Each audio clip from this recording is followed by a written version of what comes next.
Hello friends, royal chef Sujata ह्या चॅनलमध्ये आपले खूप खूप स्वागत आहे।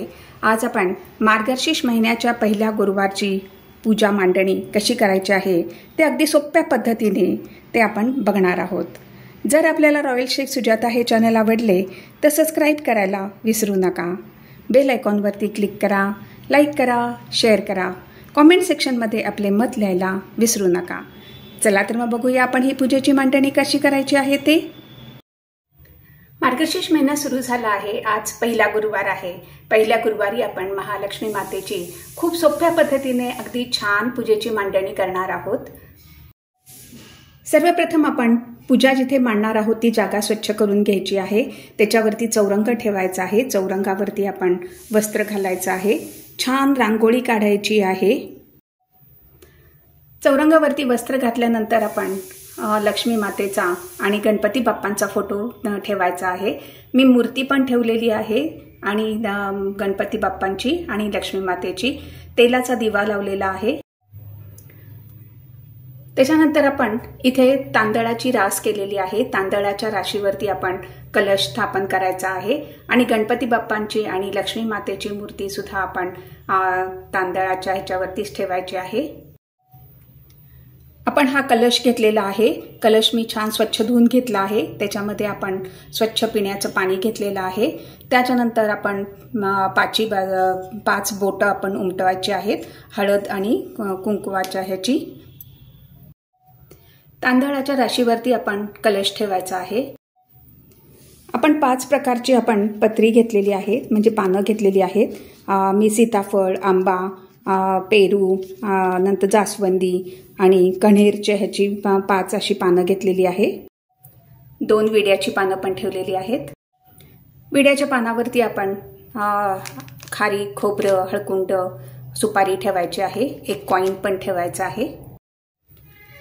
कलशाच्या मध्ये पाणी ठेवलेलं आहे। त्याच्यामध्ये आपण हळद, कुंकू, एक फूल घालायचं आहे, दुर्वा घालायच्या आहेत, त्यानंतर एक कॉइन घालायचा आहे, थोड्याशा अक्षता घालूया आणि हे कॉइन घालायचं आहे।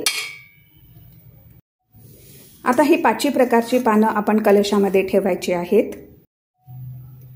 5 प्रकारची पानं आपण कलशामध्ये ठेवलेली आहे।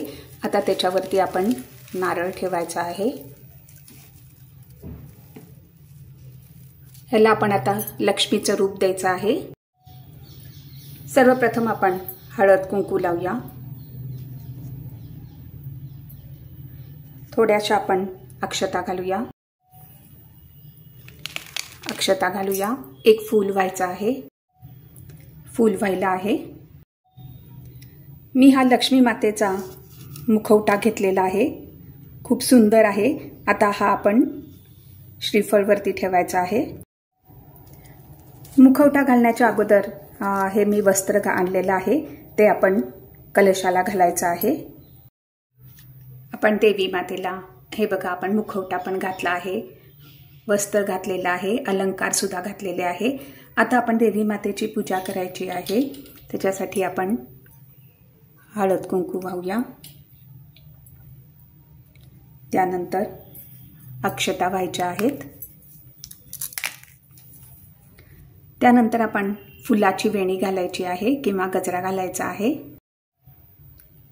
फुलाची वेणी घातलेली आहे, वरती आपण चुनरी पण घातलेली आहे।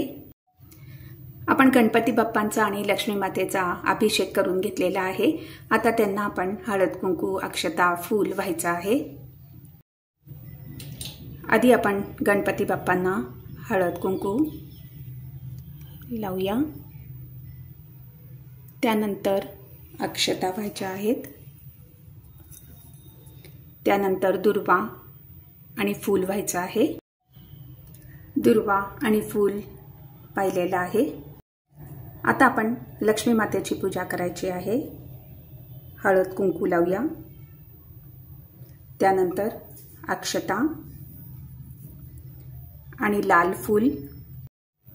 लक्ष्मी मातेला आणि गणपती बाप्पांना लाल रंगाचं फूल अतिप्रिय आहे। आपण वस्त्र सुद्धा घातलेलं आहे। आता आपण दिव्याची, घंटीची पूजा करायची आहे। दिव्याला आणि घंटीला सुद्धा हळद कुंकू अक्षता आणि फूल अर्पित करायचं आहे। आपण दिव्याची आणि घंटीची पण पूजा केलेली आहे। गूळ खोबरं ठेवलेलं आहे, साखर सुद्धा ठेवलेली आहे। आपण फळं सुद्धा ठेवलेली आहे, फळांची पण पूजा करायची आहे। आपण हे महालक्ष्मी महात्म्य आहे त्याची सुद्धा पूजा करायची आहे। ह्याच्यामध्ये संपूर्ण माहिती दिलेली आहे। ह्याच्यामध्ये कहाणी, आरती वगैरे सगळं आहे, त्याची सुद्धा आपण पूजा करूया। हळद कुंकू अक्षता आणि फूल व्हायचं आहे। अगरबत्ती सुद्धा लावलेली आहे। अशा प्रकारे आपण ही सर्व पूजा मांडणी करून घेतलेली आहे, बघू शकता। आता पूजा मांडणी झाल्यानंतर आपण पूजेला सुरुवात करायची आहे। पूजा मांडणी झाल्यानंतर प्रार्थना करायची आहे। हे लक्ष्मी देवी, या जगावर तुझी सत्ता आहे। माझ्या सर्व अपराधांची क्षमा कर। तुझे व्रत मी नेमाने करीत आहे। माझ्यावरती कृपा कर। आमचा संसार सुखी कर। आमच्या कुटुंबातील सर्वांचे कल्याण कर। आमच्या घरामध्ये तुझा सतत सहवास लाभू दे। धन, संपत्ती, सुख, शांती, ऐश्वर्य, प्रगती आणि खरं समाधान आम्हाला मिळू दे। मी गर्व करणार नाही, उतणार नाही, मातणार नाही, घेतला वसा टाकणार नाही। तुम्हाला मी नमस्कार करते। त्यानंतर आपण कहाणी म्हणायची आहे, आरती म्हणायची आहे। संध्याकाळी आपण परत आरती म्हणायची आहे। तेलाचा आपण अखंड दिवा चालू ठेवायचा आहे। आरती म्हटल्यानंतर संध्याकाळी नैवेद्य दाखवायचा आहे, मगच आपला संपूर्ण दिवसाचा उपवास सोडायचा आहे। फ्रेंड्स, जर आपल्याला रॉयल शेफ सुजाता हे चॅनल आवडले तर सबस्क्राईब करायला विसरू नका। यापुढे सुद्धा आपण अशीच उपयुक्त माहिती बघणार आहोत। धन्यवाद। शुक्रवारी सकाळी स्नान केल्यानंतर आपण ही पूजा विसर्जित करायची आहे। कलशामधलं पाणी आपण घरामध्ये शिंपडायचं आहे आणि बाकीचं पाणी आपण तुळशीला अर्पित करायचं आहे।